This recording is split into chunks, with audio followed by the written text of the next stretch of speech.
एक गांव में एक मूर्तिकार रहता था जो बड़ा मेहनती था। वह बहुत सुंदर मूर्ति बनाता था जिसे लोग बहुत पसंद करते थे और वह बहुत अच्छा कमा लेता था अपने कला से। उसको एक बेटा हुआ जो बहुत कम उम्र में मूर्ति बनाने लगा। बेटा भी अच्छी मूर्ति बनाने लगा था और पिता अपने बेटे की कामयाबी से बहुत खुश होता। हर पिता की ख्वाहिश होती है कि मेरा बेटा मुझसे भी ज़्यादा तरक्की करे। पिता कामयाबी से खुश होता पर कुछ न कुछ कमी निकाल देता। बेटा भी कोई शिकायत नहीं करता था और पिता की बात सुनकर अपने काम को और बेहतर बनाता। इस लगातार सुधार से बेटे की मूर्तियाँ पिता से भी अच्छी बनने लगी थी और लोग बहुत पैसे देकर बेटे की मूर्तियाँ खरीदने लगे थे और पिता की मूर्तियाँ पहले वाली कीमत पर ही बिकती थी। पर पिता अब भी बेटे की मूर्तियों पर कमी निकाल ही देता था, लेकिन बेटे को यह अच्छा नहीं लगता था। फिर भी वो पिता का कहना मान लेता था और मूर्तियों में सुधार कर देता था। एक टाइम ऐसा भी आ गया कि बेटे के सब्र ने जवाब दे दिया। पिता ने एक बार और कमी निकाली बेटे की मूर्तियों में। तब बेटे ने उत्तर दिया, आप तो ऐसा कहते हैं कि जैसे आप बहुत बड़े मूर्तिकार हैं। अगर आपको इतनी ही समझ होती तो आपकी मूर्ति कम कीमत में ना बिकती। मुझे नहीं लगता मुझे आपकी सलाह की ज़रूरत है। मेरी मूर्तियाँ बहुत अच्छी हैं।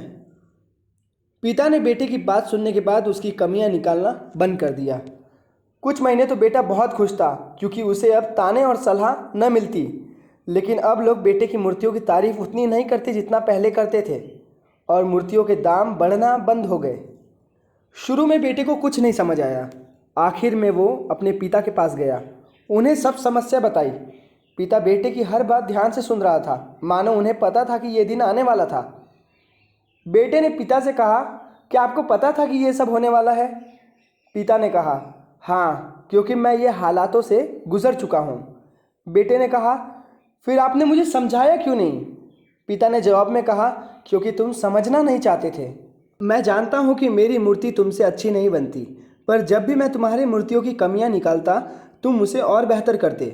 पर तुमने जिस दिन से ये मान लिया कि मुझसे अच्छी मूर्ति कोई नहीं बना सकता, तब से और बेहतर बनने की गुजारिश खत्म हो गई। लोग तुमसे हमेशा बेहतर की उम्मीद करते थे, पर यह सिलसिला ख़त्म होते ही लोगों ने पसंद करना बंद कर दिया। बेटा सुनता रहा और थोड़ी देर बाद कहा, मैं अब क्या करूं? मुझे क्या करना चाहिए? पिता ने कहा, अनसेटिस्फाई होना सीख लो। मान लो तुम और बेहतर कर सकते हो और इससे तुम और बेहतर बनोगे। So stay hungry and stay foolish. मिलते हैं नेक्स्ट वीडियो में।